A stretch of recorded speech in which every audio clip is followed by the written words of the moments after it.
जी dear students, कैसे हैं आप? आई होप आप सब ठीक हैं। आज की वीडियो में हाजिर हैं एक मरतबा फिर, और आज हम बात करेंगे आपसे चैप्टर नंबर 5 की, और ये है वैरायटी ऑफ लाइफ। और इसमें जानने की कोशिश करेंगे कि कौन कौन से मुख्तलिफ जानदार जो हैं वो दुनिया में पाए जाते हैं, और आई डोंट नो वायरसेस के बारे में सब स्टडी करेंगे। बहरहाल अभी हम एक्सरसाइज को सॉल्व कर रहे हैं, एक्सरसाइज की तरफ चलते हैं। एक्सरसाइज में एमसीक्यूज करेंगे, फिलिंग द ब्लैंक्स और ट्रू फॉल्स करेंगे विद रीजंस।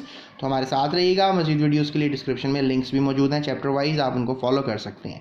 सो चलते हैं पहले क्वेश्चन की तरफ, पहले फिलिंग द ब्लैंक्स की स्टेटमेंट की तरफ। The Carolus Linnaeus divided all known forms of life into 2 kingdoms. उसने सारी दुनिया को 2 किंगडम्स में डिवाइड किया था। कौन कौन सी 2 किंगडम्स थी? और मैं आपको बताता चलूँ, जो 2 किंगडम्स उसने बताई थी वो प्लांटी और एनिमीलिया थी। तो प्लांटी और एनिमीलिया जो है इसका पहले ब्लैंक्स का आंसर है। So bacteria were placed in kingdom. Bacteria को फिर कहाँ रखा गया था? तो बैक्टीरिया को उसने प्लांटी में रख दिया था। और उसके बाद because they have cell walls, bacteria में, चूँकि प्लांट में भी सेल वॉल होती है तो बैक्टीरिया में भी, लेकिन इनका केमिकल कॉम्पोजिशन अलग-अलग है। And protozoa were placed in kingdom Animalia.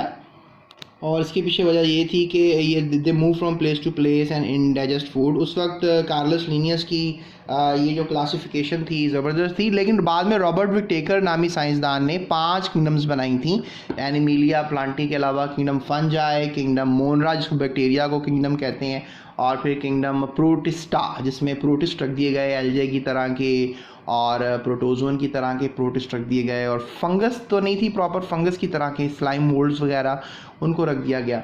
So students से ये था थोड़ी हिस्ट्री ऑफ क्लासिफिकेशन। चलते हैं अगले क्वेश्चन की तरफ। The most common system of classification use today developed in 1969 by Robert Whittaker and of Cornell University use 5 kingdoms. कौन कौन सी 5 किंगडम्स, उनके नाम आपको बताते हैं, वैसे मैंने बता ही दिए हैं आपको। तो स्टूडेंट्स ये हैं वो 5 किंगडम्स जिसके बारे में आपको पता होना चाहिए। So Whittaker's 5 kingdom classification of recognize 2 basic type of cells. तो विटेकर की जो क्लासिफिकेशन थी उसमें 2 किस्म के सेल्स का बखूबी जिक्र है, that is prokaryotic cells and eukaryotic cells. So prokaryotic cells and eukaryotic cells. तो थोड़ा चलते हैं नेक्स्ट ब्लैंक की तरफ। स्टूडेंट्स नेक्स्ट क्वेश्चन किया जा रहा है इन 5 किंगडम सिस्टम ऑफ क्लासिफिकेशन, जो कि मार्गलिस सेक्वाज ने, स्टूडेंट्स डीएनए पे काम किया गया तो फिर दोबारा से क्लासिफिकेशन जो है वो हुई, लेकिन मार्गलिस सेक्वाज नामी साइंसदान ने रॉबर्ट विटेकर की क्लासिफिकेशन को ही ज़्यादा बॉदर किया।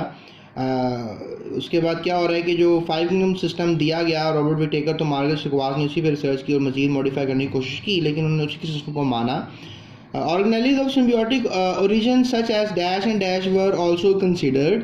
तो इसमें स्टूडेंट्स आप माइटोकॉन्ड्रिया और क्लोरोप्लास्ट को भी कंसीडर करोगे। सो ऑर्गेनेलिज को रिस्पेक्ट दी गई कि भाई सिम्बियोटिक ओरिजिन है, यानी कि माइटोकॉन्ड्रिया किसी ज़माने में अलग सेल्स होते थे जो सेल्स के अंदर आकर सिम्बियोसिस कर लिया उन्होंने और इकट्ठे रहने शुरू कर दिया। और इसके अलावा मैं अगर आपसे बात करूँ, क्लोरोप्लास्ट भी जो कुछ सेल थे साइनोबैक्टीरिया टाइप, वो भी अलग रहते थे, लेकिन बाद में उन्होंने आके सिम्बियोटिक रिलेशनशिप शो किया सेल्स के साथ और उनके अंदर ही एडजस्ट होकर ऑर्गेनेली के तौर पर रहना शुरू कर दिया। तो ये बात मार्गलिस सेक्वाज ने की थी अपनी रिसर्च पेपर में।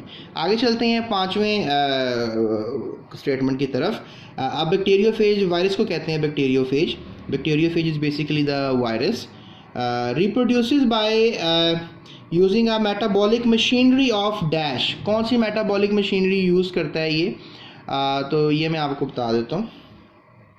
तो इतना मैं आपको बताऊं कि ये साइटोप्लाज्म की मेटाबॉलिक मशीनरी को यूज़ करता है, और क्योंकि बैक्टीरिया के ऊपर ही ज़्यादातर वायरसेस रिप्रोड्यूस करते हैं, स्पेशली बैक्टीरियोफेजेस, तो फिर उनके जो न्यूक्लियोइड का रीजन होता है वहाँ की जो मशीनरी होती है उसको यूज़ करता है। So cytoplasm and nucleoid reason.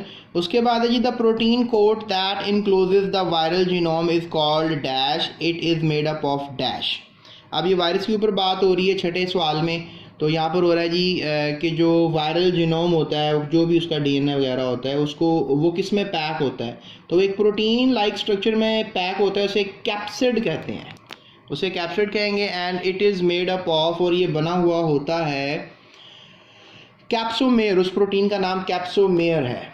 So capsomere. उसके बाद एक और किस्म के वायरस, आपने वायरसेस की टाइप्स के बारे में पढ़ा स्टूडेंट्स, तो एक रीट्रो वायरसेस टाइप से are dash viruses which have specific enzymes.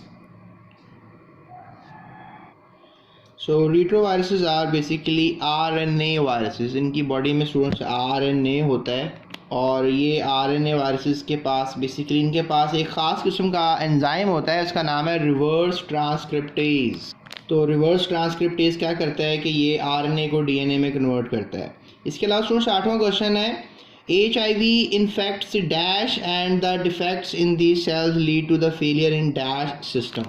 Students आपके ये एक वाइट ब्लड सेल पे अटैक करता है। HIV infection basically T lymphocyte पे अटैक करता है।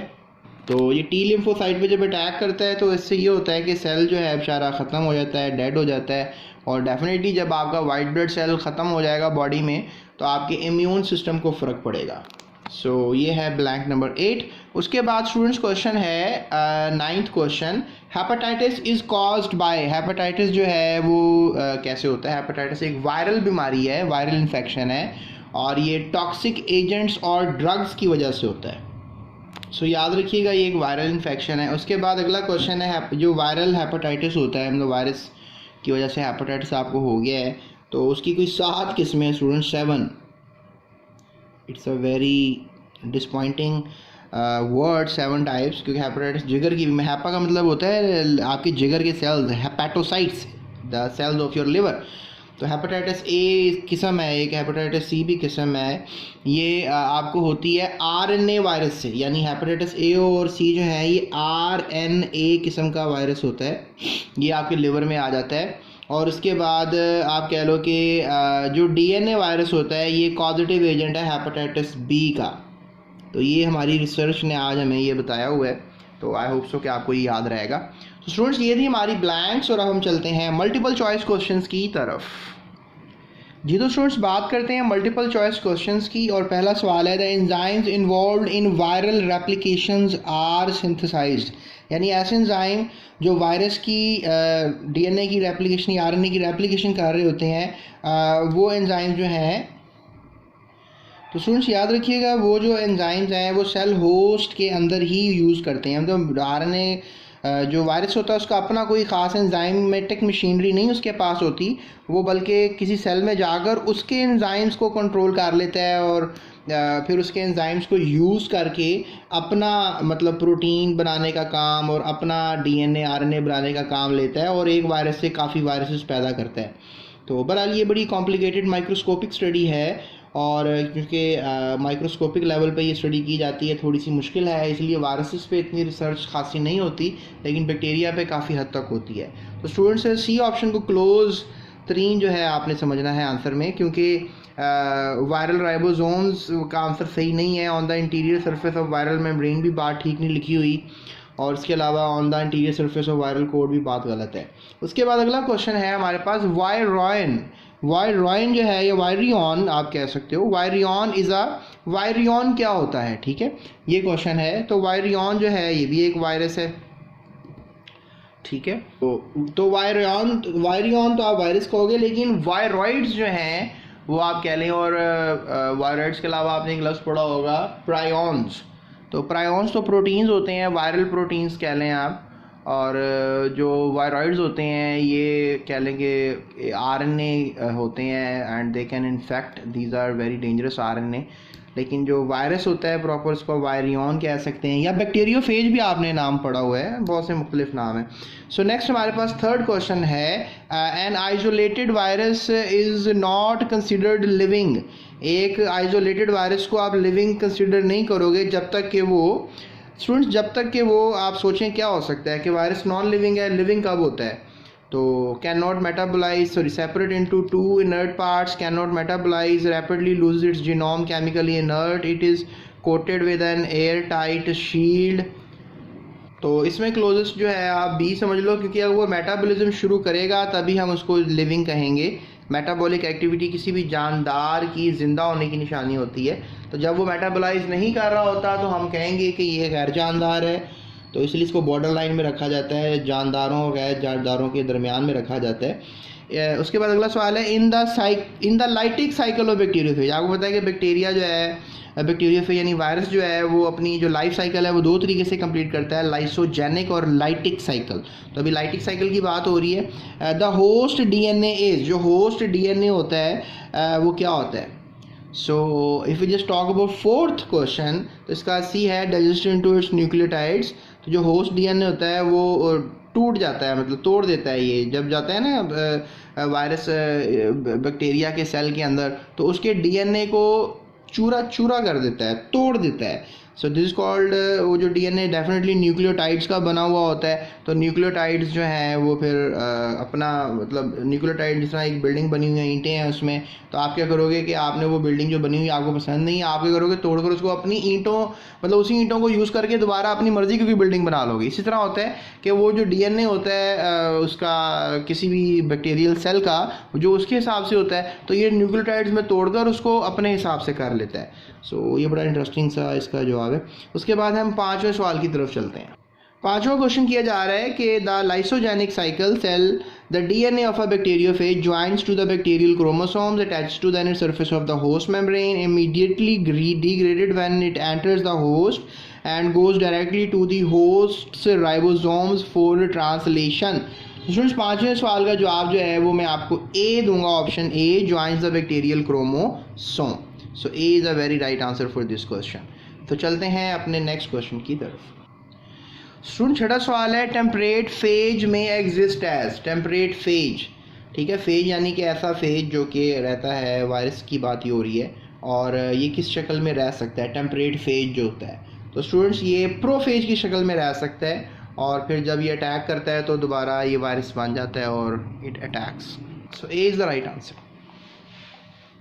नेक्स्ट है जी, फाइलोजेनी डिस्क्राइब्स आर स्पीशी। जो फाइलोजेनेटिक लीनिएज होता है उससे एक स्पीशी के बारे में आपको क्या पता लग रहा होता है? स्टूडेंट्स याद रखिएगा, फाइलोजेनेटिक लीनिएज आपको हमेशा एवोल्यूशनरी हिस्ट्री के बारे में इंफॉर्मेशन देती है। So B is the right answer. उसके बाद आठवां सवाल किया जा रहा है कि in the binomial nomenclature system of taxonomy developed during the 18th century by the Carolus Linnaeus, the first word of an ऑर्गेनिज्म's name homo sapien it is. First name हमेशा क्या होगा? जीनस होगा, सेकंड नेम स्पीशी होगा। तो लिहाजा B को जो है हम सही कंसिडर करेंगे। नंबर 8 पे जो है बी का जो जवाब है वो होगा। उसके बाद है, in the 5 kingdom classification system developed by Robert Whittaker, members of the kingdom Plantae are eutropic and autotrophic and eukaryotic and ये स्टूडेंट्स याद रखिएगा जो कि ऑटोट्रॉफिक हैं, मल्टी सेलुलर हैं, तो इनको जो है आप कह सकते हैं मल्टी सेलुलर, ठीक है, बल्कि मल्टी सेलुलर भी कह सकते हैं। उसके बाद है नेक्स्ट हमारे पास 10वां सवाल है, the 5 kingdom system of classification propose by मार्शल शुआज इज़ नॉट बेस्ड ऑन, वो किस चीज़ पर बेस नहीं था? स्टूडेंट्स याद रखिएगा, न्यूक्लिक एसिड स्टडीज़ पर नहीं था, जेनेटिक्स की बेसिस पे भी था, cellular organisation, mode of nutrition, इस सब पे था, लेकिन न्यूक्लिक एसिड की स्टडी पे नहीं था। सो नेक्स्ट एमसीक्यू है, the common name of allium cepa. इसको प्याज कहते हैं, गंडा कहते हैं पंजाबी में। सो चना, अमल्टस एंड बथू या बाथू ये नहीं है, प्याज इसका आंसर है। उसके बाद है जी, arrange the following in order of increasing group size, यानी ग्रुप बड़ा और है, यानी छोटे से ग्रुप से आपने स्टार्ट करना है विद द स्मॉलेस्ट। तो सबसे छोटी डिवीजन जो होती है स्टूडेंट्स वो आपकी होती है स्पीशी। स्पीशी के बाद स्टूडेंट्स आता है जीनस, और जीनस के बाद स्टूडेंट्स आता है और फैमिली। फैमिली के बाद स्टूडेंट्स आता है ऑर्डर। ऑर्डर के बाद स्टूडेंट्स आता है क्लास। क्लास के बाद स्टूडेंट्स आता है फाइलम, और फाइलम के बाद स्टूडेंट्स आखिर में आता है किंगडम। तो हम फ्रॉम अ स्मॉलर टू बिगर जो है सिस्टम की तरफ गए। अब चलते हैं अगले क्वेश्चन की तरफ। Pigs are reservoirs to, pigs के अंदर कौन सा वायरस बहुत ज़्यादा पाया जाता है? तो वेरी डेंजरस। वैसे भी पिग के गोश्त को इस्लाम दीन में हराम करार दिया गया है, सो इसलिए इसकी पीछे वजह है कि इसमें बहुत से वायरसेस होते हैं। सो 8वां जो सवाल है इसका जवाब मैं आपको दूंगा option E, hepatitis E. Pig के अंदर हेपेटाइटिस ई पाया जाता है, वेरी डेंजरस। उसके बाद है last but not least, which one of the following is false about AIDS. AIDS के बारे में क्या बात गलत लिख दी इन्होंने, और इन्होंने स्टूडेंट से जो बात गलत लिखी हुई है वो ये है। स्टूडेंट्स ये 4 बातें लिखी हैं, ये तो सही लिखी हुई हैं, आप ऑप्शन ई बना लें और उसमें कोई गलत बात खुद लिख दें कि एड्स एक वायरल इन्फेक्शन है, सॉरी बैक्टीरियल इन्फेक्शन है, तो आप इस पर लगा दें कि गलत लिखी हुई है, इट इज़ फॉल्स। बाकी तो ठीक लग रहा है क्योंकि HIV human immunodeficiency virus होता है, ये no doubt acquired immunodeficiency syndrome cause करता है, T लिम्फोसाइट पे अटैक करता है, होस्ट स्पेसिफिक होता है, no doubt white blood cell के ऊपर ही अटैक करेगा। तो ई लिख दें आप, बैक्टीरियल इन्फेक्शन है, ये बात गलत लिखी हुई है, बाकी ये चारों बातें सच लिखी हुई हैं। अगर आपको कोई डाउट लग रहा है कमेंट कर सकते हैं आप। बहरहाल स्टूडेंट्स ये था हमारा आज का लेक्चर, होप सो आपको सारे आंसर्स मिल गए होंगे। अगर आपको वीडियो पसंद आई है तो अभी सब्सक्राइब किए बगैर मत जाइएगा, so do subscribe my channel. और इसके अलावा डिस्क्रिप्शन में बहुत से लिंक्स पड़े हुए हैं जो आपका वेट कर रहे हैं, आप पढ़ें, देखें, सोचें, समझें। Biology is very nice to study the life. तो मज़ीद वीडियोज़ के लिए मेरे साथ रहिएगा। अगर आप टीचर हैं अपने स्टूडेंट्स के साथ इसको शेयर कर दीजिएगा, अगर आप स्टूडेंट हैं अपने दोस्तों के साथ इसको शेयर कर दीजिएगा वीडियो को। So that's it, thank you so much, अपना ख्याल रखिएगा।